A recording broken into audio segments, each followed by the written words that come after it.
नमस्कार साथियों, foetal circulation lecture को अपन कंटिन्यू करेंगे आज भी इस लेक्चर में। जहां प्रीवियस लेक्चर में आपको सर्कुलेशन की बेसिक फिजियोलॉजी को एक्सप्लेन करके बताया गया था कि कैसे एक सर्कुलेशन फीटस में चलने वाला एडल्ट से डिफरेंस रखता है, अपने अंदर 5 इंपॉर्टेंट स्ट्रक्चर को एक्सप्लेन करता है और उन्हीं स्ट्रक्चर्स की सीक्वेंस से सर्कुलेशन का प्रोसेस कंप्लीट होता है। प्रीवियस लेक्चर में भी जोर देकर के बताई गई बातें फिजियोलॉजी से जो एमसीक्यू के तौर पे आती हैं, उन्हीं को आज भी अपन लेक्चर में मैकेनिज्म नाम से कंटिन्यू करना चाहेंगे। जहां हमने वो सीखा प्रीवियस लेक्चर में, उसी को कंटिन्यू करेंगे। प्रीवियस लेक्चर की फिजियोलॉजी को यदि एक बार फिर आपको 5 सेकंड के लिए बोर्ड पे विजुअलाइज करवाऊं तो बड़ा इजी है। जो हमने यहां पर अंडरस्टैंड किया था कैसे एक प्रोसेस कंप्लीट होता था इन 5 सीक्वेंस से। अब हम मूव फॉरवर्ड होते हैं। इस मैकेनिज्म में आने वाले कुछ इंपॉर्टेंट पॉइंट्स को मैं आपको बता देता हूं। वो पॉइंट्स क्या क्या हैं, वन बाय वन देखते हैं। जैसे आपसे एक लाइन आ जाए ये वाली कि फीटल सर्कुलेशन में फर्स्ट एमसीक्यू बन के आ जाए, सर्कुलेटरी ऑर्गन किसे बोलोगे। नंबर 1 क्वेश्चन ये डिमांड आ जाए कि फीटल सर्कुलेशन में सर्कुलेटरी ऑर्गन कौन होता है। तो फीटल सर्कुलेशन में अपन ने देखा सर्कुलेटरी ऑर्गन उसे बोलते हैं जहां से स्टार्ट हो और वहीं पे आकर के एंड हो जाए। तो हमने देखा यहां पे ये रोल प्ले कर रहा था हमारा प्लासेंटा। तो सर्कुलेटरी ऑर्गन हम यहां पे डिक्लेयर करेंगे किसको, प्लासेंटा को। ये अपना फर्स्ट एमसीक्यू जो अराइज हो सकता है फिजियोलॉजी से। नेक्स्ट वन, अगली बात करते हैं। ये अपना फर्स्ट वन बात हो गई। सेकंड वन पे अपना अटेंशन दें, क्या है अपने पास। उसके बाद जो 5 अपने नाम थे उनकी सीक्वेंस हमें लर्न होनी चाहिए। फिर अपने पास आगे बढ़ते थे। प्लासेंटा से निकलता था, अम्बलाइकस में जाता था, लीवर के पास बाइफर्केशन होता था। तो नेक्स्ट वन जो एमसीक्यू बनता है वो ये कि बाइफर्केशन, ये जो इवेंट है सर्कुलेशन में अम्बलाइकल वेन का होता है बाइफर्केशन, वो किस लेवल पे होता है। ये एमसीक्यू अपने से अराइज हो सकता है। तो आंसर हमें पता है। बाइफर्केशन का मीनिंग था अम्बलाइकल वेन का डाइवर्जन। डाइवर्ट कहां पे हुई थी, लीवर में, पोर्टल सर्कुलेशन में। तो यहां भी वो आंसर देना है बाइफर्केशन कहां पे होता है, अपना पोर्टल सर्कुलेशन पे। और किसका होता है, अम्बलाइकल वेन का। सेकंड एमसीक्यू यहां पे डिमांड करता है। नेक्स्ट एमसीक्यू, बाइफर्केशन के बाद अम्बलाइकल वेन का ब्लड इंफीरियर वेना केवा में डाइवर्ट हो गया था और वहां से हार्ट के राइट एट्रियम में पहुंच गया था। एमसीक्यू बना था राइट एट्रियम में पहुंचने तक ब्लड की मिक्सिंग कितनी बार हुई। हमने जवाब दिया था 3 बार। और यह भी एमसीक्यू बना था कि क्या मिक्सिंग से कोई फर्क पड़ता है, जवाब था नहीं। तो दोनों के लिए मैकेनिज्म में ये लाइन आप एक्सप्लेन कर सकते हैं कि हमारे पास ये लिखते हैं शब्द मिक्सिंग ऑफ ब्लड। तो मिक्सिंग ऑफ ब्लड कितनी बार होती है तो उसे एक्सप्लेन करते हैं अपन इस नाम से, बोलेंगे 3 टाइम। 3 टाइम मिक्सिंग होती है किस किस से। सबसे पहले जब मिलता है वो अपने पास पोर्टल सर्कुलेशन में पोर्टल वेन से, उसके बाद सुपीरियर वेना केवा और उसके बाद इंफीरियर वेना केवा। और यहां गौर करने वाली बात है, इस मिक्सिंग का फर्क नहीं पड़ता है। अब आगे अगला एमसीक्यू था, हार्ट के राइट एट्रियम में जितना भी ब्लड आया है मैक्सिमम डाइवर्ट कहां होता है और रिमेनिंग ब्लड कहां जाता है। तो मैंने आपको सिखाया था फोरामेन ओवल की प्रेजेंस होने के कारण मैक्सिमम ब्लड डाइवर्ट हुआ था लेफ्ट एट्रियम में और रिमेनिंग ब्लड गया था राइट वेंट्रिकल में। लॉजिक था फोरामेन ओवल का होना। तो लाइन अपन एक लिख सकते हैं सिंपल एमसीक्यू के तौर पे, वो ये चीज है, maximum blood diversion. Fetal circulation की समझाई हुई फिजियोलॉजी से बनने वाला एमसीक्यू है। तो मैक्सिमम ब्लड डाइवर्जन बोलेंगे तो कहां पे किस साइड होता है वो? हमारे पास लेफ्ट एट्रियम में। चलिए साहब, ये हो गया था। हार्ट के चैम्बर से निकलने के बाद जब ब्लड पल्मोनरी आर्टरी और डिसेंडिंग अयोटा रास्तों से आगे बढ़ रहा था तो वहां पे हमें देखने को मिला था पल्मोनरी रेजिस्टेंस, जिसके कारण पल्मोनरी आर्टरी ने बाईपास के तौर पर चुना था डक्टस आर्टेरियोसस को। तो वही लाइन यहां मेंशन करनी पड़ेगी। सवाल बनेगा कि डक्टस आर्टेरियोसस बनने का कारण क्या होता है, बाईपास होने का कारण क्या होता है? जवाब क्या देना होगा हमें? जवाब देना है हमें पल्मोनरी रेजिस्टेंस। तो फिर एक एमसीक्यू और जनरेट कर लेते हैं, बना लेते हैं। एमसीक्यू अपने पास ये है, डक्टस आर्टेरियोसस के बनने का कारण। तो डक्टस आर्टेरियोसस बनने का कारण आपको वन लाइन में एक्सप्लेन करना है और कारण देना है पल्मोनरी रेजिस्टेंस। ये सीधे वो एमसीक्यू हैं जो हमारी फीटल सर्कुलेशन फिजियोलॉजी से पूछे जाते हैं। This one question. Next one, आगे बढ़े। अगला सवाल बनता है अपने पास में, लास्ट क्वेश्चन। सर्कुलेशन एंड करने वाली आर्टरी अम्बिलिकल आर्टरी किस वेसल्स के डिवीजन से बनती है? तो वहां बताया था मैंने इलियक आर्टरी।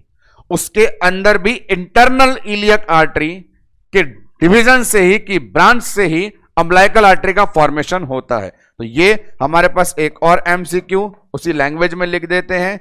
ये लिखा, सवाल पूछा गया अम्बिलिकल आर्टरी किसकी ब्रांच है? आपको जवाब देना है बड़ा सरल तरीके से कि वो ब्रांच है इंटरनल इलियक की। तो यहां पे अभी तक फिजियोलॉजी से 6 एमसीक्यू जनरेट हुए हैं। उन सारे 6 एमसीक्यू को मैं लाइन में लगाना चाहूं तो आराम से यहां लगा सकता हूं। ये प्रीवियस लेक्चर के अंदर एक्सप्लेन किया गया पूरा टॉपिक। क्या सवाल बनाया मैंने? सवाल नंबर 1, पूरी मैकेनिज्म में सर्कुलेटरी ऑर्गन कौन था? प्लासेंटा। सवाल नंबर 1। सवाल नंबर 2, बाइफर्केशन वाला काम कहां पर होता है? पोर्टल सर्कुलेशन में। सवाल नंबर 3, मैक्सिमम ब्लड कहां डाइवर्ट होता है? लेफ्ट एट्रियम में। सवाल नंबर 4, लंग्स क्या डक्टस आर्टरीज बनने का कारण क्या होता है?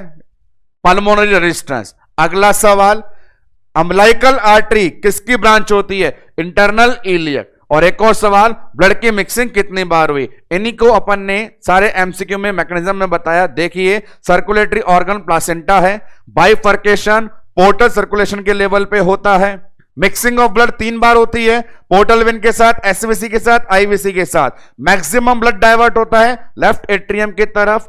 डक्टस आर्टेरियोसस के बनने का कारण है पल्मोनरी रेजिस्टेंस और अम्बिलिकल आर्टरी ब्रांच है किसकी?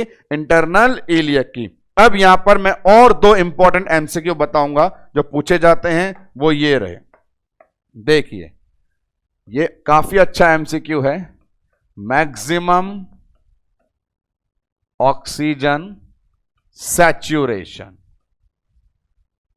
फीटल सर्कुलेशन के अंदर जो 5 नाम मैंने आपको बताए, umbilical vein, ductus venosus, foramen ovale, ductus arteriosus, umbilical artery, उनमें से किसके पास मैक्सिमम ऑक्सीजन सैचुरेशन होता है? तो ध्यान देने योग्य बात यहां पर यह है दोस्तों, जो जितना पहले होगा, प्लासेंटा ने अपना सारा ऑक्सीजनेटेड ब्लड डाइवर्ट किया था, तो जो जितना सीक्वेंस में पहले आएगा उसके पास ऑक्सीजन के कंटेंट उतने ज्यादा होंगे। सबसे ज्यादा कंटेंट होंगे 1 नंबर के पास, अम्बिलिकल वेन।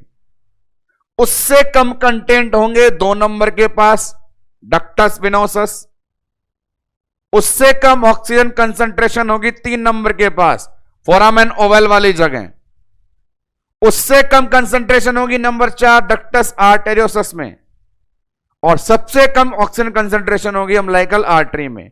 तो यह सीक्वेंस एग्जाम के अंदर एमसीक्यू में पूछी जा सकती है कि ऑक्सीजन कंसंट्रेशन के आधार पर फीटल सर्कुलेशन में पाई जाने वाली सभी 5 संरचनाओं का क्रम बताएं, तो क्रम बड़ा सिंपल है, मैं नंबर से मेंशन कर देता हूं, आपको एक्सप्लेन कर ही चुका हूं, नंबर बताने में तकलीफ होगी नहीं। तो नंबर वन ज्यादा है नंबर 2 से, नंबर 2 ज्यादा है नंबर 3 से, नंबर 3 ज्यादा है नंबर 4 से, नंबर 4 ज्यादा है नंबर 5 से। और मेरे सारे दोस्तों को इनके नाम पता होने चाहिए कि 1 2 3 4 5 है क्या आखिर में, आपको याद हो तो बता दीजिए। 1 नंबर कौन है हमारे पास, अम्बलाइकल वेन है। 2 नंबर कौन है अपने पास, डक्टस विनोसस है। 3 नंबर कौन है, ये अपने पास ओपनिंग फोरामेन ओवल है। 4 नंबर हमारे पास डक्टस आर्टेरियोसस है और 5 नंबर हमारे पास अम्बलाइकल आर्टरी है। जिस सीक्वेंस के अंदर अपन कह सकते हैं कि मैक्सिमम यहां पे कंसंट्रेशन 80% है, जो धीरे धीरे कम होता होता लास्ट में आ जाता है 60% पे। तो ऑक्सीजन सैचुरेशन से बनने वाला एक एमसीक्यू, ये सारी बातें प्रीवियस लेक्चर के अंदर एक्सप्लेन की गई, फिजियोलॉजी से बनने वाले एमसीक्यू को लेकर प्रेजेंट की जा रही है। एक और अच्छा एमसीक्यू सामने रिप्रेजेंट करता हूं और वो लैंग्वेज अपने पास आ रही है एवरेज फीटल, ये फीटल शब्द पे जोर देना है, cardiac output, average fetal cardiac output. तो कार्डियक आउटपुट को लेके सीधा सवाल बना हुआ है, आप बिल्कुल परेशान ना हो, इसे बताते हैं क्या कहना चाहता है। अडल्ट का कार्डियक आउटपुट अलग होता है, नवजात बच्चा न्यूबॉर्न का कार्डियक आउटपुट अलग होता है, फीटस गर्भ में पल रहे बच्चे का कार्डियक आउटपुट अलग होता है। कार्डियक आउटपुट होता है कि 1 मिनट में हार्ट ने पंपिंग मैकेनिज्म के द्वारा कितना अमाउंट ऑफ ब्लड पर ml बॉडी को दिया। एडल्ट में अलग, न्यूबॉर्न में अलग और फीटस में अलग। फीटस में कार्डियक आउटपुट बहुत ज्यादा होता है क्योंकि कार्डियक आउटपुट का रिलेशन हार्ट रेट से भी होता है, मैनिपुलेट होता है वो इसीलिए। तो इसका सीधा आंसर जो देना है सामने बोर्ड पर है, वो है अपने पास में 255 ml पर केजी पर मिनट, पर केजी पर मिनट। एक आइडियल इसकी रेंज है, मैं मेंशन कर रहा हूं, देखिएगा ये लिख दिया 255 ml पर केजी पर मिनट, ये थोड़ी ज्यादा है, ध्यान से देखें। 255 ml पर केजी लिखा है मैंने एग्जाम्पल के लिए। यदि डेवलपिंग फीटस के 9 मंथ कंप्लीट हो गए और उसका वजन 3 किलो है तो कार्डियक आउटपुट एवरेज कितना हो गया, तो 255 मल्टीप्लाई बाय 3, क्योंकि पर केजी लिखा हुआ है, ये एवरेज कार्डियक आउटपुट है। सवाल यदि इस लाइन को फोकस करता है और एवरेज की बजाय यदि क्वेश्चन पूछ ले आपसे ये वाली टर्म मैक्सिमम कार्डियक आउटपुट कितना होता है, तो यहां पे आंसर हल्का सा चेंज होके हो जाएगा 350 ml पर केजी पर मिनट। तो एवरेज और मैक्सिमम फीटल कार्डियक आउटपुट को लेकर एमसीक्यू पूछा गया है और वो पूछा गया है इसलिए मैं आपके सामने इन्हें रिप्रेजेंट कर रहा हूं, एवरेज कार्डियक आउटपुट और फीटल कार्डियक आउटपुट को। तो ये सारे के सारे वो एमसीक्यूज हैं जो हमारे फीटल सर्कुलेशन की मैकेनिज्म को एक्सप्लेन करते हैं। आप चाहें तो फीटल सर्कुलेशन की फिजियोलॉजी जो मैंने डायग्रामेटिक प्रेजेंटेशन में आपको एक्सप्लेन करी, समझ में आई हो, बहुत अच्छी बात है। उन्हें प्रेजेंट करने का एक और तरीका होता है फ्लो चार्ट से एरो एरो बना करके, वो आप खुद भी ड्रॉ कर सकते हैं। प्लासेंटा से निकले अम्बलाइकल वेन से लीवर, लीवर से आईवीसी, आईवीसी से हार्ट, हार्ट से लंग्स, बॉडी, ऐसा करके। यहां पर भी आपको मैं एक दिखा देता हूं ऐसा फ्लो चार्ट जो रिप्रेजेंट कर रहा है फिजियोलॉजी में हुए सारे चेंजेस को। आइए देखते हैं वो फ्लो चार्ट अपने पास क्या है। तो यहां पे ये देखें, इसे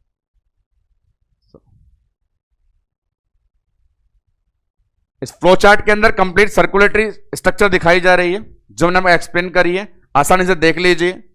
सर्कुलेटरी ऑर्गन के तौर पे सेलेक्ट कर रखा है यहां पर भी किसको, प्लासेंटा को। ये देखिए प्लासेंटा, प्लासेंटा ने क्या करा, प्लासेंटा ने सबसे पहले ब्लड को बाहर निकाला। बाहर निकालता है किसके थ्रू, अम्बिलिकल वेन के थ्रू। ऐसे अपन ने सीखा। अब अम्बिलिकल वेन क्या कर रही है, बाइफर्केशन। ये देखिए, ये दो रास्ते हैं, बाइफर्केशन। जो जा रहा था एक लीवर में और दूसरा डक्टस वेनोसस से।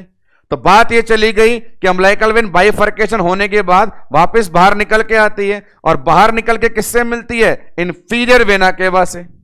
और इन दोनों के मिलान स्थान को ही क्या कह देते हैं, डक्टस वेनोसस। डक्टस वेनोसस के बाद जब सारा अम्बिलिकल वेन का ब्लड इंफीरियर वेना केवा में डाइवर्ट हो गया था, तो वेना केवा ने वो कहां पहुंचाया, हार्ट में। हार्ट में क्या नाम दे दिया, राइट एट्रियम। अब आगे बढ़े इस राइट एट्रियम से, तो गौर कीजिएगा, राइट एट्रियम के बाद फिर दो रास्ते थे। जैसा मैंने बताया, दो रास्ते, एक वो रास्ता जो नॉर्मल जाता है राइट वेंट्रिकल को, एक वो रास्ता जो नया जाता है राइट लेफ्ट एट्रियम को। वहां पे मैंने बताया मैक्सिमम वाला कॉन्सेप्ट, फोरामेन ओवेल, यहां अपन मेंशन कर सकते हैं, मैंने करवाया भी था। यहां मैक्सिमम जाता है और यहां पे कैसा जाता है, रिमेनिंग जाता है। ठीक है। उसके बाद ब्लड के अंदर नॉर्मल मैकेनिज्म चलती है, फोरामेन ओवेल से लेफ्ट एट्रियम में आ गया, लेफ्ट एट्रियम से लेफ्ट वेंट्रिकल, लेफ्ट वेंट्रिकल से अयोटा।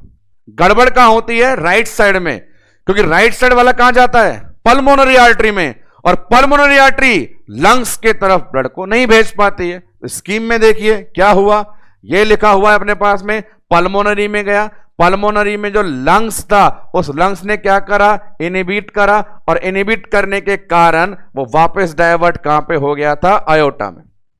सिंपल। अयोटा में आने के बाद वो पूरे बॉडी में आता है, और बॉडी से सर्कुलेशन का एंड कौन करवा देता है, आर्टरी। और आर्टरी वो सारा ब्लड लेके वापस वहीं पहुंच गई जहां से सर्कुलेशन स्टार्ट हुआ था। तो कहने और सुनने का मतलब यह है दोस्तों कि एक बार यदि बात समझ में आ जाए तो फिर उसे कितने भी प्रकार से रिप्रेजेंट किया जा सकता है।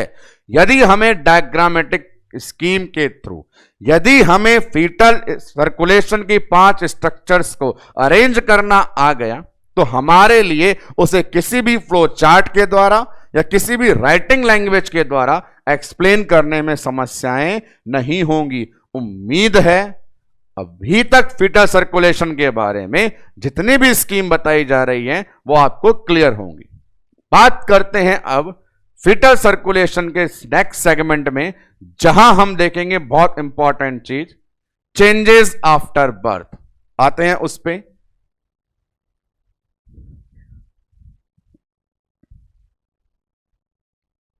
हेडिंग मेंशन करता हूं,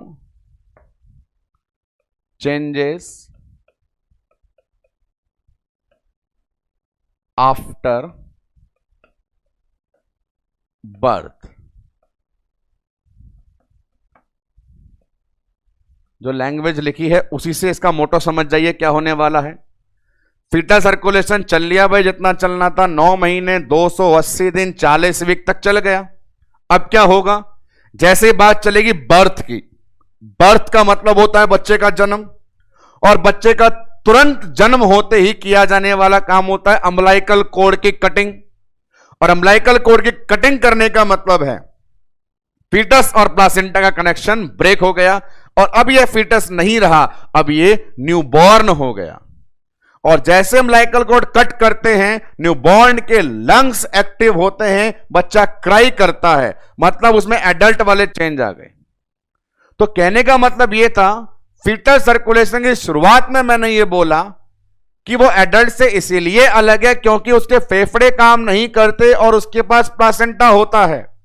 तो जन्म के बाद क्या बोलेंगे कि जन्म के बाद अब उसके पास प्लेसेंटा नहीं है, अब काम कौन कर रहा है, उसके लंग्स।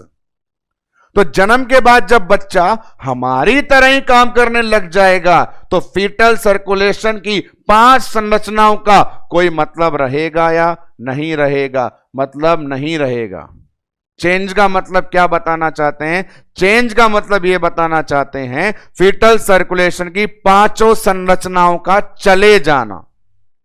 फीटल सर्कुलेशन की 5 संरचनाओं का चले जाना ही परिवर्तन है। परिवर्तन ऐसा नहीं है कि कुछ और चेंज हो जाएगा, उनको जाना ही होगा। और वो इसलिए जाना होगा कि कारण आपको बता दूं, कारण जैसे एक्सप्लेन किए जा रहे हैं कि अब क्या हो गया, प्लासेंटा नहीं रहा, बिल्कुल नहीं रहा। क्यों? मर गया, उसे सेपरेट कर दिया। और दूसरी खुशी की बात क्या है, बच्चे के लंग्स क्या हो गए हैं, एक्टिव। जितना काम निकालना था उन 5 जुगाड़ियों से, काम निकाल लिया। अब काम निकल दिया तो आगे चलते हुए रास्ता नापो। आते हैं कि वो डिसअपियर कैसे होते हैं। तो इन चेंजेस को एक्सप्लेन किया गया है, इन चेंजेस को एक्सप्लेन किया गया है। हेडिंग देता हूं बोर्ड पे वापस से, मैंने ये लिखा चेंज। सुने गौर से, ये चेंजेस जो होते हैं डिसअपियरेंस वाले, कि जाना होगा, गायब होना होगा, 2 प्रकार से क्लासिफाई किए जाते हैं, एनाटॉमिकल चेंजेस और फिजियोलॉजिकल चेंजेस। चेंजेस के क्लासिफिकेशन दिया गया है, एनाटॉमिकल चेंजेस और फिजियोलॉजिकल चेंजेस।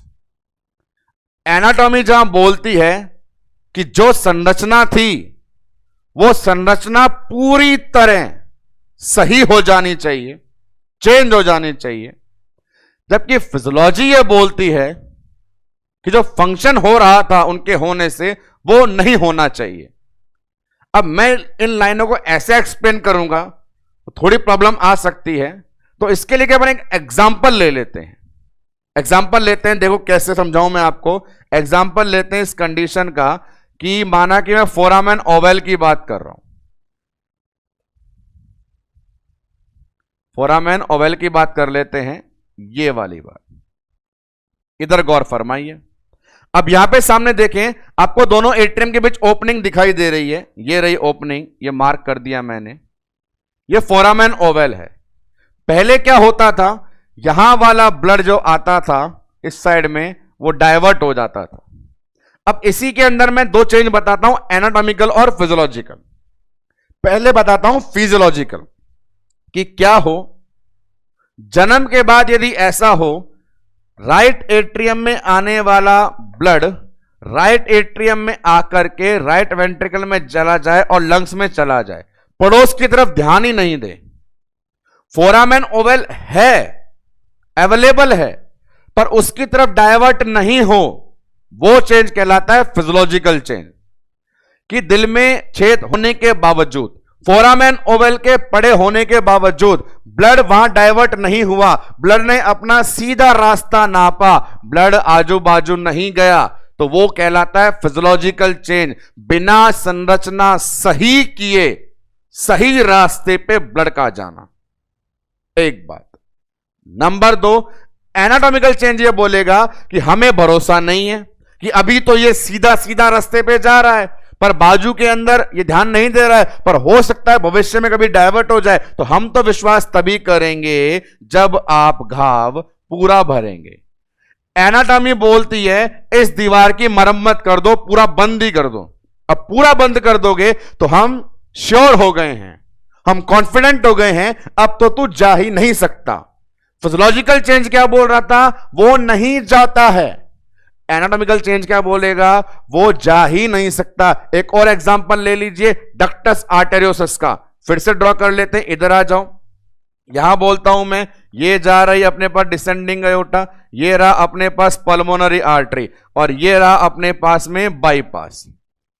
फिजियोलॉजिकल चेंज क्या बोलेगा, फिजियोलॉजिकल चेंज बोलेगा बाईपास अवेलेबल है, बाईपास अवेलेबल है, फिर भी ब्लड नीचे ही जा रहा है, बाईपास नहीं हो रहा। बाईपास है फिर भी नहीं जा रहा, सीधा जा रहा है, फिजियोलॉजिकल चेंज। एनाटॉमिकल क्या बोलेगा कि नहीं नहीं नहीं, मैं कंफर्म नहीं हूं, तुम तो बाईपास को बंद ही कर दो। एनाटॉमिकल बोलेगा कि ऐसा कोई बाईपास नहीं है, बंद कर दो ऐसे बाईपास को, कि वो बिल्कुल जा ही नहीं सकता। तो कहने का मतलब यहां से ये निकालेंगे, चेंजेस 2 प्रकार के हैं, एनाटॉमिकल और फिजियोलॉजिकल। संरचना यदि पूरी तरह सही हो जाए, जिससे कि हमें कॉन्फिडेंस आ जाए कि बिल्कुल डायवर्जन नहीं हो सकता, वो चेंज होता है एनाटॉमिकल। और बॉडी और ब्लड अपनी समझदारी से सीधे सीधे चलें, गड़बड़ करना बंद कर दें, तो वो चेंज कहलाता है फिजियोलॉजिकल। तो इसी नेचर के आधार पे अपन करते हैं चेंजेस का क्लासिफिकेशन। और चेंजेस के क्लासिफिकेशन में क्या नीड आ रही है, आप दो नाम दे दीजिए बड़े बड़े, और उन बड़े बड़े दो नामों के नाम हैं, इधर लिखता हूं मैं, एनाटॉमिकल चेंजेस। काफी सारे एमसीक्यू सिर्फ इस छोटे से क्लासिफिकेशन से ही क्लियर हो जाएंगे। दूसरा चेंजेस मेंशन कर देता हूं, फिजियोलॉजिकल चेंजेस। एक हो गया एनाटॉमिकल और एक हो गया फिजियोलॉजिकल। अब इनके नेचर देखते हैं। जैसा मैंने एग्जांपल में रिप्रेजेंट किया, तो आप मुझे बताएं, परमानेंट वाला काम, पुख्ता काम, कॉन्फिडेंस वाला काम, परमानेंट बंद करने जैसी चीजें कहां चल रही थी, एनाटॉमिकल में। समझदारी वाला काम, अपने आप सीधे सीधे जाने वाला कहां चल रहा था, फिजियोलॉजी में। तो एनाटॉमिकल वर्क जो भी होते हैं वो कहते हैं हमेशा नेचर में कैसे होते हैं, परमानेंट होते हैं। और इधर बात करें, जुगाड़ परमानेंट नहीं था, तो जो जुगाड़ परमानेंट नहीं होता उन्हें कैसे बोल देते हैं, टेम्पररी। क्योंकि अभी तो सीधा सीधा जा रहा है, क्या पता किस समय दिमाग मेरे बुद्धि हिले और रास्ता भटक के कहीं और ये चला जाए। इसीलिए फिजियोलॉजिकल कैसे होते हैं, टेम्पररी। एनाटॉमिकल कैसे होते हैं, परमानेंट। अब दूसरी बात, ये परमानेंट है, ये जुगाड़ है। जो जुगाड़ होता है वो हमेशा जल्दबाजी में किया जाता है, और परमानेंट काम में समय लगता है। जल्दबाजी और समय के हिसाब से अपन कह सकते हैं जल्दबाजी में किया जाने वाला, तो नाम दे दिया इधर इमीडिएट, और परमानेंट वाला नाम दे दिया अपन ने डिलेड। ये हो गए हमारे पास दो दो कैरेक्टर इन होने वाले चेंजेस के। और अब आइए इंपॉर्टेंट वन, थर्ड इंफॉर्मेशन पे, वो क्या है। एनाटॉमिकल बोल रहा है मैं थोड़ा डिलेड रहूंगा, मैं थोड़ा समय लूंगा। फिजियोलॉजिकल बोल रहा है मैं तुरंत होऊंगा। अब हमें देने हैं यहां पे एग्जाम एमसीक्यूज के आंसर। वो क्या है, पूछा जाता है कि आप इमीडिएट कर दोगे पर फिर भी कितना समय लोगे, आप परमानेंट करोगे फिर भी कितना समय लोगे। अब जो मैं टाइम मेंशन कर रहा हूं वो एग्जाम में मल्टीपल टाइम पूछा गया है। सारे के सारे फिजियोलॉजिकल चेंज, खोपड़े में पता रहे चेंज करना कितनों में, 5 स्ट्रक्चर में। यह बात कभी नहीं भूलना, हम जो हेडिंग पढ़ रहे हैं कि चेंज चेंज चेंज, चेंज करना कितनों में है, 5 स्ट्रक्चर में। वो 5 स्ट्रक्चर कौन है, अरे वही है वो जो शुरुआत से फीटस सर्कुलेशन दौड़ा रही है। Umbilical vein, ductus venosus, foramen ovale, ductus arteriosus, umbilical artery, पांचों में सारे के सारे पांचों फिजियोलॉजिकल चेंज हो जाते हैं एक वीक के अंदर अंदर, 7 दिन के अंदर अंदर। और एनाटॉमिकल चेंज से भी उम्मीद की जाती है वो भी पूरी तरह बंद हो जाएंगे मैक्सिमम 1 से 3 महीने में। सारे फिजियोलॉजिकल चेंज कब बता रहा हूं, विद इन 1 वीक। बाबूजी 1 वीक में, 7 दिन में हो जाएंगे। और ये क्या बोल रहा है, हम लोग थोड़ा समय लेंगे, पर वो कितना ले लेंगे, मैक्सिमम 1 से 3 महीने। तो ये इंटरेस्टिंग जानने वाली बात थी हमारे पास इन दोनों के लिए, कि इन दोनों चेंजेस के बारे में। तो यहां पे कुछ एमसीक्यू बने तो उनके सिंपल आंसर देने, बार बार ना देने पड़े। नंबर 1, बच्चे के जन्म के बाद सर्कुलेशन में आने वाले चेंजेस कितने प्रकार के होते हैं, 2 प्रकार के होते हैं। कौन कौन से, एनाटॉमिकल और फिजियोलॉजिकल। एनाटॉमिकल कैसे होते हैं, टेम्पररी या परमानेंट, आंसर देना है परमानेंट। इमीडिएट होते हैं डिले, डिले 1 वीक में होंगे या 1 से 3 महीने में होंगे, 1 से 3 महीने में होंगे। फिजियोलॉजिकल कैसे होते हैं, टेम्पररी होते हैं, इमीडिएट होते हैं, 1 वीक में हो जाते हैं। अब ये बात मैं 1 के लिए बोलूं या 5 के लिए बात बोलूं, फिक्स रहेगा। जैसे मैं बोलता हूं umbilical when, umbilical when physiologically कब चेंज होगी, 7 दिन के अंदर। डक्टस वेनोसस फिजियोलॉजिकली कब बंद होगा, 7 दिन के अंदर। डक्टस आर्टेरियोसस फिजियोलॉजिकली कब बंद होगा, 7 दिन के अंदर। फोरामेन ओवल फिजियोलॉजिकली कब बंद होगा, 7 दिन के अंदर। अम्बलाइकल आर्टरी फिजियोलॉजिकली कब बंद होगी? 7 दिन के अंदर। उल्टा बोलना शुरू करें, कैसा बोलेंगे? नंबर 1, अम्बलाइकल वेन एनाटॉमिकली गायब कब होगी? 1 से 3 महीने में।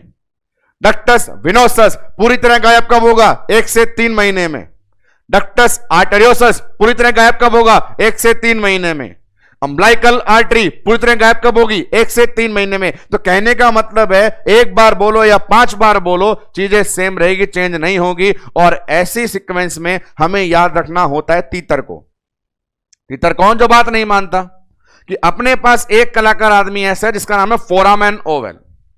फोरामैन ओवेल वो बोलता है कि बाकी सब दुकानदारी बंद हो जाएगी 1 से 3 महीने में, परंतु मुझे पूरी तरह से होने में लगता है पूरा 1 साल। फोरामैन ओवेल का कंप्लीट क्लोजर होता है 1 साल में, जबकि उसके अलावा बची हुई 4 पूरी तरह बंद हो जाती है 1 से 3 महीने में। तो ये तो बुद्धि आप में है ही कि जो विशेष होता है वही परीक्षा में आता है।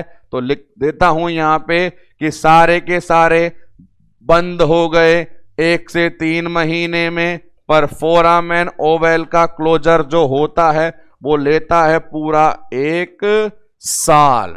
और इसी कारण बनती है मजेदार बात। वो क्या बनती है तो पीडियाट्रिक में बताएंगे, मैं अभी थोड़ा सा हिंट दे देता हूं। कई बार ऐसा होता है बच्चे के अंदर डायग्नोसिस होता है कि एएसडी है, एट्रियल सेप्टल डिफेक्ट है, एएसडी, दोनों एट्रियम में जो ओपनिंग है। तो वहां भी जो डॉक्टर होता है वो सर्जरी प्लान 1 साल से पहले नहीं करता। 1 साल से पहले सर्जरी इसलिए नहीं करता कि बच्चा छोटा है, वो इसलिए नहीं करता कि वो आइडिया लगाता है कि हो सकता है ये एएसडी फोरामैन ओवेल का कोरिलेशन हो। और फोरामैन ओवेल खुद ये बोलता है कि 1 साल में खुद ब खुद अपने आप ठीक हो जाएगा। तो डॉक्टर भी ये सोचता है कि 1 साल में ये अपने आप ठीक हो जाए, नहीं होता तो हमें सर्जरी ठीक करना पड़ेगा 1 साल के बाद। तो यहां पर हुई बात कि चेंजेस जो होते हैं उनका टाइम ड्यूरेशन क्या है और कौन इस ड्यूरेशन को फॉलो नहीं करता। अब आते हैं बात नंबर 2 पे। बात नंबर 2 ये आती है हमारे पास कि जितने भी सारे ये चेंजेस होते हैं, चाहे एनाटॉमिकल हो चाहे फिजियोलॉजिकल हो, चाहे थोड़े समय के लिए हो चाहे परमानेंट हो जाएं, ये पूरी तरह गायब हो जाते हैं शरीर से या कुछ अवशेषी अंग बनाते हैं। ये 5 स्ट्रक्चर पूरी तरह गायब हो जाती हैं या कुछ अवशेषी अंग बनाती है। तो जवाब देना है कि हां, अवशेषी अंग बनाती हैं। वो सारे के सारे बनाते हैं लिगामेंट। एक बार देखें कि सारे के सारे बनाते हैं लिगामेंट। एक बार उन सभी कलाकारों को फिर से बोलें, एक बार मैदान में आइए प्लीज। तो नंबर 1 पे कौन आया था अपने पास में? नंबर 1 पे आया था अम्बलाइकल वेन। उसी सीक्वेंस में लिख दो जिसमें मिलते हैं। नंबर 2 पे कौन आया था? नंबर 2 पे आया था डक्टस विनोसस। बात करें नंबर 3 पे कौन आया था? नंबर 3 पे फिजियोलॉजी में आया था फोरामैन ओवेल। लास्ट बार देख लो, टाटा बाय बाय बोलने का टाइम आ गया इन 5 को। इसके बाद कौन आया था? Ductus arteriosus. और लास्ट 1 में हमारे पास सर्कुलेशन खत्म किसने करा था? Umbilical artery. चीज क्या चल रही है? चीज चल रही है परिवर्तन। परिवर्तन में मैं क्या बोल रहा हूं? ये सारे के सारे नालायक पूरी तरह गायब हो जाएंगे या अपना अवशेष छोड़ के जाएंगे। तो मैं कहता हूं पूरी तरह गायब नहीं होंगे, अवशेष छोड़ के जाएंगे। और अवशेष में क्या बना के जाएंगे? लिगामेंट। क्या बना के जाएंगे? लिगामेंट। सारे के सारे लिगामेंट बनाएंगे। कैसे? अम्बलाइकल वेन क्या बनाएगी? Ligamentum when. डक्टस विनोसस क्या बनाएगा? लिगामेंटम विनोसम। डक्टस आर्टेरियोसस क्या बनाएगा? लिगामेंटम आर्टेरियोसम। अम्बलाइकल आर्टरी क्या बनाएगी? अम्बलाइकल लिगामेंट या लिगामेंट अम्बलाइकस। तो कुल मिलाकर के सारे के सारे चेंज होकर लिगामेंट बना रहे हैं। सब जने जो काम करते हैं वो सभी करें तो नॉर्मल। और फिर मैं बोलता हूं तीतर, जो अलग चले भीड़ से वो तीतर है। पिछली बार अपन ने देखा था कि सारे के सारे जने ठीक हो रहे थे 1 से 3 महीने में, पर वहां तीतर एक था। कौन? फोरामैन ओवेल, जो ठीक हो रहा था 1 साल में। अब की बार उन तीतर की संख्या 2 है। कैसे? तो सुने, मोस्ट हाईलाइटेड पुराना तीतर जिंदाबाद, वो तो रहेगा। ये फोरामेन ओवल कोई लिगामेंट विगामेंट नहीं बनाता, ये नवाब की औलाद बनाता है फोसा ओवेलिस। सब बनाएंगे लिगामेंट, पर ये क्या बनाएगा?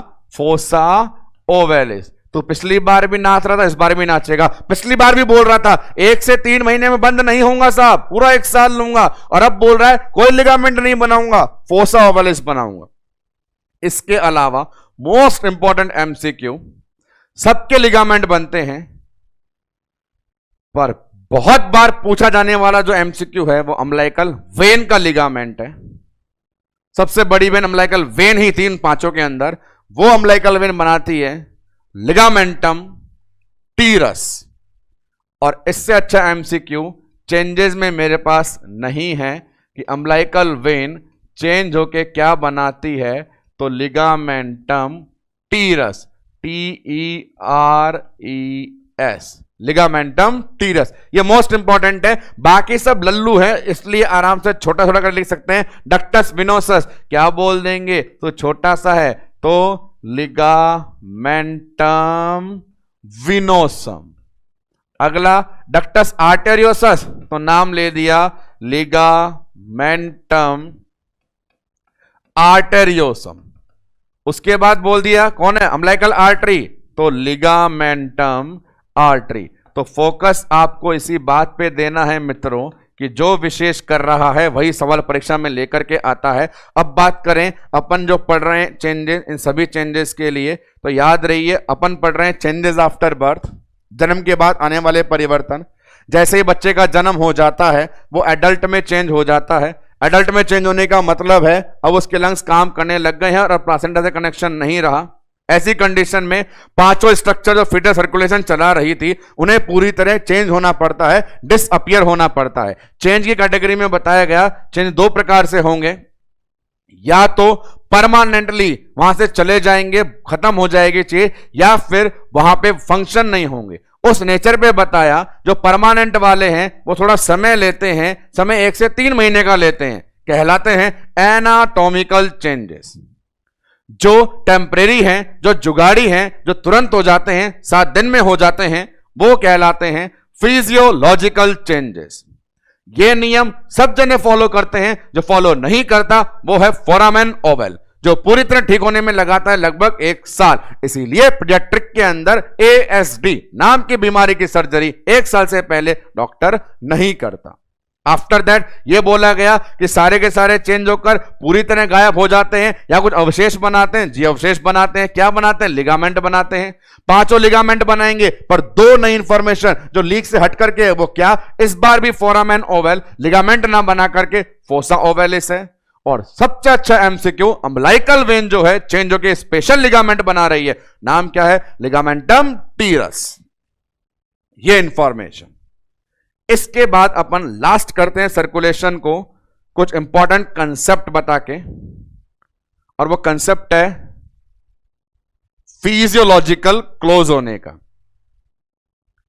एनाटॉमिकली क्लोज तो हो जाएगा अपने आप जब मरम्मत हो जाएगी। कंसेप्ट बता रहा हूं फिजियोलॉजिकल क्लोज का। फिजियोलॉजिकल क्लोजर कौन सा था, जब डिफेक्ट दिखने के बाद भी, बाईपास पड़ा होने के बाद भी ब्लड डाइवर्ट नहीं होता था। अच्छा कंसेप्ट है, ध्यान से सुनना। हेडिंग लिखता हूं चीज को समझाने के लिए, concept of physiological closure. Physiological मतलब टेम्परेरी वाले, इमीडिएट वाले, 7 दिन में होने वाले, उनकी बात कर रहे हैं। यहां पे ये देखना है, फिजियोलॉजिकल क्लोजर का मतलब था डिफेक्ट पूरी तरह भरा नहीं है, मरम्मत पूरी तरह हुई नहीं है, फिर भी ना जाने क्या जादू है, ब्लड का डायवर्जन नहीं होता। तो इस कॉन्सेप्ट का मतलब है, क्या इसके पीछे राज है, वो है pressure mechanism. Pressure mechanism paediatric के अंदर आपको अलग से पढ़ाया जाएगा। कंजेनाइटल हार्ट डिजीज CHD, उस पूरी कंजेनिटल हार्ट डिजीज का क्लासिफिकेशन जो असाइनोटिक साइनोटिक होता है वो डिपेंड करता है पूरा का पूरा प्रेशर मैकेनिज्म पे। जहां नाम आते हैं शंट के, दाएं से बाएं, बाएं से दाएं, right to left, left to right, उसका थोड़ा सा आइडिया मैं आपको यहां पे दे रहा हूं, वही मेरा इंपॉर्टेंट कॉन्सेप्ट है। क्या हुआ तो देखें, बिफोर बर्थ और आफ्टर बर्थ। जन्म से पहले जब बच्चा गर्भ में है तो सीन क्या है, जन्म से पहले क्या कंडीशन है, यहां पे मैंने ड्रॉ किया, ये बच्चे का 4 चैम्बर हार्ट, जहां मुझे बनाना पड़ेगा फोरामेन ओवेल को। ये जन्म से पहले वाली बात है, यहां देखें और यहां देखें, पढ़ा दिया है तो पता होना चाहिए। जन्म से पहले बिफोर बर्थ आप गौर करें कि यहां जो ब्लड आया, अब वो इधर भी है और वो इधर भी है, यहां पे लंग्स होते हैं, यहां पे बॉडी होती है, ये कंडीशन है। हार्ट के पास 4 चैम्बर में जैसे ब्लड आता है, राइट साइड लेफ्ट साइड में लंग्स है और बॉडी है, और वहां पे आपको सिंबल पता होना चाहिए। सिंबल क्या यूज में आ रहा था, सिंबल यहां पे यूज में आ रहा था क्रॉस का, और यहां पे आ रहा था राइट का। इसका मतलब क्या है, यह बताना चाहता है राइट का इंडिकेटर है कि रास्ता खुला है, रास्ता ओपन है, आइए आइए और आ ही जाइए, और क्रॉस का मतलब है रास्ता बंद है। तो आप खुद दिमाग लगाएं, इसको लिंक करना है प्रेशर से। कौन से रास्ते को पार करने में ज्यादा जोर आएगा, जो रास्ता खुला हुआ या बंद पड़ा है, और कौन सा रास्ता आसानी से पार हो जाएगा, जो खुला है या बंद है। तो बड़ा सिंपल है, जो रास्ता खुला हुआ है वो आसानी से पार हो जाएगा, वहां प्रेशर सही है, ज्यादा नहीं है, और जो बंद पड़ा है वहां प्रेशर ज्यादा है। तो कंपेयर करें बिफोर बर्थ में, यहां क्रॉस होने के कारण, बिल्कुल जी हां, सिर्फ और सिर्फ क्रॉस होने के कारण ये जो हार्ट का राइट साइड है, इसके अंदर अपन कह सकते हैं प्रेशर ज्यादा है। कंपैरिजन में ये जो हार्ट का लेफ्ट साइड है, इसके अंदर प्रेशर कम है। क्या दोस्तों आपको मेरी इतनी सी समझाई हुई बात समझ में आ रही है? ये जो सीन बता रहा हूं मैं, ये सीन है जन्म से पहले का, मैंने लिख दिया बिफोर बर्थ। जब बच्चे का जन्म नहीं हुआ, बच्चा अंदर ही है और अंग काम नहीं कर रहे, फेफड़े खून लेने से मना कर रहे हैं, मना करने का मतलब है रास्ता बंद है, और रास्ता बंद है तो वहां प्रेशर कैसा लगेगा, ज्यादा लगेगा। वो साइड कौन सा है, राइट साइड है या लेफ्ट साइड है, राइट साइड है। इसके कंपैरिजन में लेफ्ट वाले को देखो, वो बोल रहा है प्रेशर नहीं है, रास्ता खुला है, कम हो गया। तो यहां प्रेशर हाई है, यहां प्रेशर लो है, ये हिस्सा राइट है और ये हिस्सा लेफ्ट है। तो दुनिया में साइंटिफिक जितने भी प्रिंसिपल बने हैं एक्सचेंज होने के, तो नियम सिखाते हैं एक्सचेंज तभी होता है जब प्रेशर में अंतर होता है। तू भी इक्वल, मैं भी इक्वल, दोनों भाई भाई, कोई एक्सचेंज नहीं होगा। तू हाई और मैं लो, तो पूरी ब्रह्मांड का एक नियम है, एक्सचेंज होता है high to low, high to low. High to low होता है तो देख लीजिए सामने, हाई कहां पर है, राइट में, और लो कहां पर है, लेफ्ट में। तो शंटिंग कहां पर होगी, राइट टू लेफ्ट या लेफ्ट टू राइट? शंटिंग कहां होगी, राइट टू लेफ्ट या लेफ्ट टू राइट?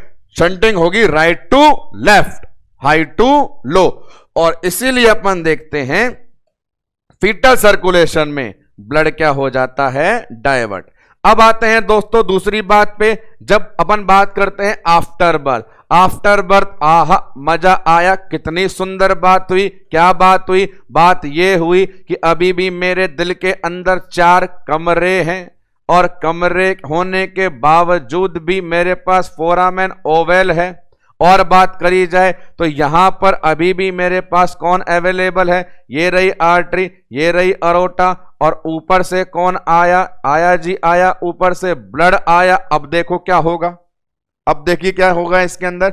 जन्म के बाद में क्या है, लंग्स खुल गए हैं, रास्ता खुल गया है तो अब की बार दोनों की सरकार रंग लाएगी एक, तू भी राजी मैं भी राजी, भाड़ में जाए दुनियादारी। दोनों में राइट लगा दिया, दोनों में राइट लगा दिया मतलब कहीं भी रास्ता ब्लॉक नहीं है, कहीं भी रास्ता ब्लॉक नहीं है मतलब दोनों तरफ प्रेशर कैसा है, इक्वल है। प्रेशर में अंतर कब होता, जब एक रास्ता बंद होता और एक रास्ता खुला होता। पर सामने दिखाई दे रहा है दोनों रास्ते खुले हुए हैं, तो ये चीज कैसी कहलाएगी, हिंदू चीनी भाई भाई। ये राइट साइड कैसा, इक्वल, और ये लेफ्ट साइड कैसा, इक्वल, ये लेफ्ट भी इक्वल और ये राइट भी इक्वल। और क्या समझाया हमारे वैज्ञानिकों ने सिद्धांतों के माध्यम से कि जब भी इक्वल इक्वल हो तो एक्सचेंज नहीं होता। यही चमत्कार था कि फिजियोलॉजिकल चेंज में ऊपर से टपकने वाला बिंदु सीधा नीचे चला गया। इस बंधु ने बाजू वाली को बिल्कुल भी नहीं देखा, इस ब्लड ने बाजू वाली को बिल्कुल भी नहीं देखा, क्योंकि वो उसके जैसे ही दिखाई देता था, इसीलिए छेद होने के बावजूद भी डायवर्ट नहीं हुआ। एनाटॉमिकल चेंज में समय लगेगा, वहां मजदूर से दीवार की मरम्मत पूरी होगी। मेरा पढ़ाई का मतलब था, कॉन्सेप्ट मुझे बताना था किसका और किसका, सिर्फ फिजियोलॉजिकल चेंज का। और फिजियोलॉजिकल चेंज क्या कहना चाहता था कि छेद होने के बावजूद ब्लड का डायवर्जन नहीं होना, जबकि यहां पे छेद होने के बावजूद ब्लड का डायवर्जन हो रहा था। यहां डायवर्ट इसलिए हो रहा था क्योंकि जन्म से पहले एक रास्ता बंद था, एक खुला था, और जन्म के बाद दोनों रास्ते खुले थे। जब एक बंद और एक खुला होगा तो प्रेशर में अंतर होगा, और जब दोनों खुले होंगे तो प्रेशर में अंतर नहीं होगा। जब प्रेशर में अंतर होगा तो ब्लड की शंटिंग होगी, और जब प्रेशर में अंतर नहीं होगा तो ब्लड की शंटिंग नहीं होगी। इसीलिए फिजियोलॉजिकल क्लोजर को बेस्ट बताया जाता है कि वहां पर ऑटोमेटिकली ब्लड शंट होना बंद हो जाता है। सिद्धांत मदद करेगा आपकी पीडियाट्रिक के अंदर भी, जब आप पढ़ेंगे साइनोटिक और एसाइनोटिक डिजीज। आते हैं एक और चीज पे, वो है अपने पास पर्टिकुलर, इसको लेकर के पूछा गया क्वेश्चन इसके बारे में, डक्टस आर्टेरियोसस के बनने और बंद होने का कारण। अच्छा क्वेश्चन है, अलग से चमका रहे हैं खुद को। चलिए भाई तू बता। तो डक्टस आर्टेरियोसस के बनने का कारण तो आपको बताया था मैंने, पल्मोनरी रेजिस्टेंस। अब एक सिद्धांत बताता हूं, एक इंपॉर्टेंट प्रिंसिपल है, उसको लेते हैं। डक्टस आर्टेरियोसस याद कर ले, कहां पर है, नहीं आ रहा तो फिर एक बार मदद करके मैं ड्रॉ कर देता हूं। ये अपना एक 4 दीवारी वाला कमरा, इससे निकली ब्लड वेसल और इनके बीच में बन गया बाईपास, का नाम हो गया डक्टस आर्टेरियोसस। अब देखें यहां पे एक प्रिंसिपल है, उसे सुने। एक रिलेशन होता है ऑक्सीजन का, प्रोस्टाग्लैंडिन्स का, उन्हें आपको देखना होता है। हमारे बॉडी में जब ऑक्सीजन कंसंट्रेशन लो होती है, ऑक्सीजन कंसंट्रेशन लो होती है तो सेल एप्रोप्रिएट फंक्शन नहीं करती और वो डैमेज हो जाती है। और जैसे ही सेल डैमेज हो जाती है तो उसके अंदर से रेडिकल निकलते हैं, फ्री रेडिकल, मुक्त अणु निकलते हैं। उन रेडिकल्स में लोकली प्रोस्टाग्लैंडिन जैसे भी शामिल होते हैं। क्या रिलेट करके बताना चाहता हूं, यहां बताना चाहता हूं जन्म से पहले, बिफोर बर्थ, जन्म से पहले इस एरिया में, पर्टिकुलर इस एरिया में बिफोर बर्थ ऑक्सीजन का कंसंट्रेशन लो है या हाई है? जवाब दें बंधुओं एक बार में ही। तो कंसंट्रेशन कैसा है? लो कंसंट्रेशन है। जन्म से पहले इस वाले एरिया में ऑक्सीजन कंसंट्रेशन लो है। और क्या सिखाया मैंने कि जब जब ऑक्सीजन का कंसंट्रेशन लो होगा तब तब सेल डैमेज होगी, और सेल डैमेज होने से प्रोस्टाग्लैंडिन निकलेगा। और यहां जो स्पेसिफिक प्रोस्टाग्लैंडिन मिलता है उसका नाम है PGE2। कौन बना? PGE2। और ये प्रोस्टाग्लैंडिन जो है PGE2 जिम्मेदार होता है डक्टस आर्टेरियोसस को बनाए रखने के लिए। एक सिद्धांत है, उसे लर्न कर लीजिए कि PGE2 is responsible to maintenance of ductus arteriosus. PGE2 is responsible to maintain ductus arteriosus. ठीक है साहब, मान लिया। अब क्या होगा? अब बात करें आफ्टर बर्थ की, जन्म के बाद। जैसे ही जन्म हो जाएगा तो वापस इस इलाके की बात करना चाहूं, ऑक्सीजन कंसंट्रेशन कैसा हो जाएगा? हाई हो जाएगा। और हाई ऑक्सीजन कंसंट्रेशन के अंदर क्या होगा? सेल डैमेज नहीं होगी। हाई कंसंट्रेशन का मतलब है डैमेज किसका होगा? प्रोस्टाग्लैंडिन का। प्रोस्टाग्लैंडिन E2 चला जाएगा। जब तक PGE2 था तब तक डक्टस आर्टेरियोसस भी था। जिस दिन PGE2 चला जाएगा डक्टस आर्टेरियोसस भी क्लोज हो जाएगा। तो डक्टस आर्टेरियोसस के बनने और क्लोज होने दोनों का लॉजिक है। बनने का कारण एक तो था पल्मोनरी रेजिस्टेंस, दूसरा था लो ऑक्सीजन से पैदा हुआ PGE2। बनने का कारण है लो ऑक्सीजन से पैदा हुआ PGE2 और चले जाने का कारण है हाई ऑक्सीजन से PGE2 का इनहिबिट हो जाना। हाई ऑक्सीजन कंसंट्रेशन होगी, प्रोस्टाग्लैंडिन को भगा देंगे और उसको भगाते ही ये बंद हो जाएगा। इसीलिए यहां पे एक इंपॉर्टेंट MCQ भी बनता है। क्या MCQ बनता है? मैं लिखता हूं यहां पे, और वो ये कि यदि माता राम ने प्रेगनेंसी में यूज किया ये NSAID, प्रीवियस लेक्चर्स में जब अपन एमनियोटिक फ्लूइड को पढ़ रहे थे वहां भी इसका यूज आया था। यदि एक प्रेग्नेंट फीमेल NSAID का यूज करती है, गौर से सुनना, तो हमने जाना है, सीखा है, समझा है कि NSAID क्या करती है? प्रोस्टाग्लैंडिन इनहिबिट करती है। अभी मैं बता रहा था इस PGE2 का इनहिबिशन कब होगा? जब बच्चा जन्म ले लेगा, आफ्टर बर्थ। लेकिन अभी मैं बता रहा हूं यदि मदर प्रेगनेंसी में NSAID यूज करती है तो PG का इनहिबिट हो जाएगा, और प्रेगनेंसी में ही यदि ये इनहिबिट हो गया तो फीटल लाइफ में ही डक्टस आर्टेरियोसस बंद हो जाएगा, और समय से पहले बंद हो जाना कहलाएगा premature closure of ductus arteriosus. भाई टाइम पे बंद होने के लिए तो हम तैयार हैं, फीटल लाइफ में मिलता है, ओके। फीटल लाइफ पूरी होने के बाद बंद होना चाहिए, दैट्स मोर ओके।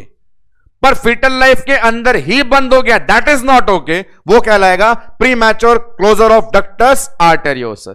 तो ये डक्टस आर्टेरियोसस के बंद होने का कारण दोबारा सुन लीजिए। डक्टस आर्टेरियोसस क्यों बनता है? लो ऑक्सीजन कंसंट्रेशन से जन्मे प्रोस्टाग्लैंडिन E2 से, जो जन्म से पहले होता है। जन्म के बाद में हाई ऑक्सीजन कंसंट्रेशन से PGE2 जाएगा, ये भी चला जाएगा। प्रेगनेंसी में यदि आपने PGE2 को भगा दिया तो भी वहां पर ये प्रीमैच्योर क्लोज हो जाएगा। और इन दो लेक्चर के साथ खत्म होता है आपका फीटल सर्कुलेशन का पूरा कारवा। इस पूरे सर्कुलेशन को समराइज करना चाहें अपन तो हमने स्टार्ट किया कहां से? आते हैं यहां से। सर्कुलेशन को डिसाइड करने वाली ये 5 चीजें जो पूरे मैकेनिज्म का हिस्सा बनती है। डायग्रामेटिक प्रेजेंटेशन का हिस्सा बनाया, एक एक पॉइंट को समझाया, इनसे बनने वाले MCQs को एनालिस्ट किया। स्टार्ट करने वाला प्लासेंटा, फर्केशन होता है पोर्टल साइड पे, मिक्सिंग होती है 3 टाइम, मैक्सिमम जाता है लेफ्ट में, आर्टेरियोसस बनता है रेजिस्टेंस के कारण, और आर्टरी बनती है इलियक आर्टरी से। मैक्सिमम सैचुरेशन जैसे जैसे बढ़ते जाएंगे आगे कम होता जाएगा, वो सीक्वेंस बताई गई। आगे बढ़े अपन, change the average cardiac output के, एवरेज और मैक्सिमम के। एवरेज में लेके गए 255 में, मैक्सिमम पे लेके गए 350 में। आगे बढ़े, चेंजेस देखे अपन ने 2 प्रकार के, तुरंत होने वाले, समय लेने वाले। यहां एक सवाल था, सभी के सभी बंद हो जाते हैं 1 से 3 महीने में, फोरामेन ओवल लेता है लगभग 1 साल। सभी चेंज होके बनाते हैं लिगामेंट, 2 स्पेशल, अम्बिलिकल वेन का लिगामेंट टीरस, और फोरामेन ओवल बनाता है फोसा ओवलिस। आफ्टर दैट अपन पढ़ रहे थे फिजियोलॉजिकल का कंसेप्ट क्या है? ब्लड की शंटिंग। शंटिंग कब होगी? जब प्रेशर में अंतर होगा। शंटिंग कब नहीं होगी? जब प्रेशर में अंतर नहीं होगा।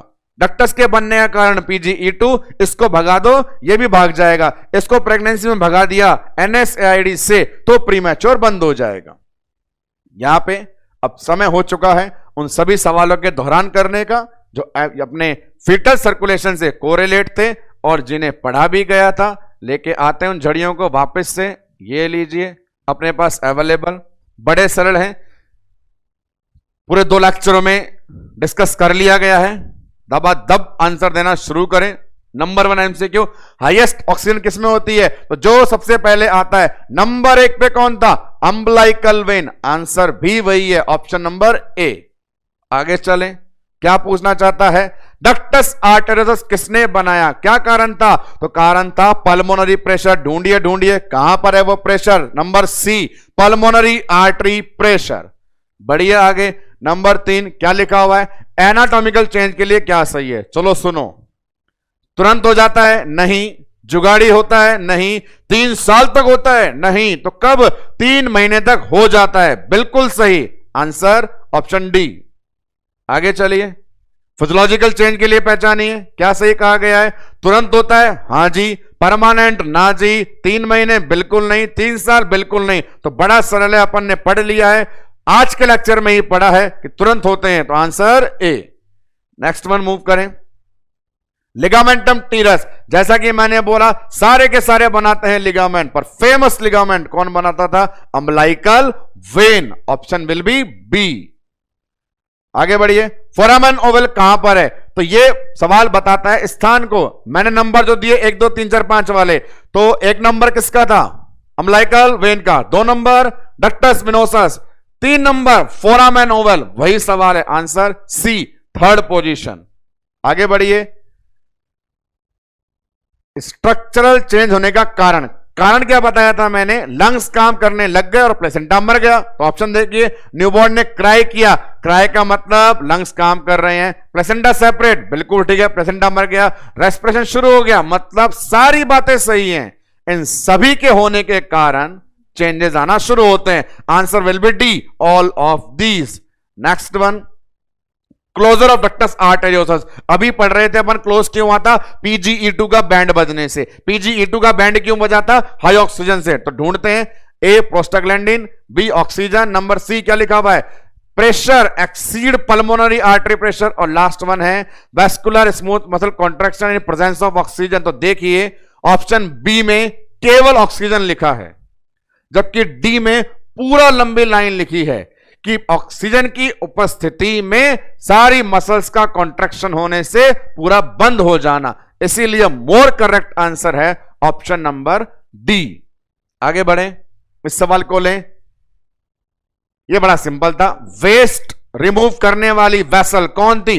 Umbilical artery, option A. अगला संबंधित आएगा, न्यूट्रिशन देने वाली कौन थी? Umbilical vein, option will be B. And last one question ये अपने पास में कि दोनों एट्रियम के बीच की ओपनिंग कौन थी? Foramen Oval, answer A. तो ये सारे वो MCQ थे जो अपने टॉपिक फीटल सर्कुलेशन से लिए गए थे, 2 लेक्चर में दिए गए।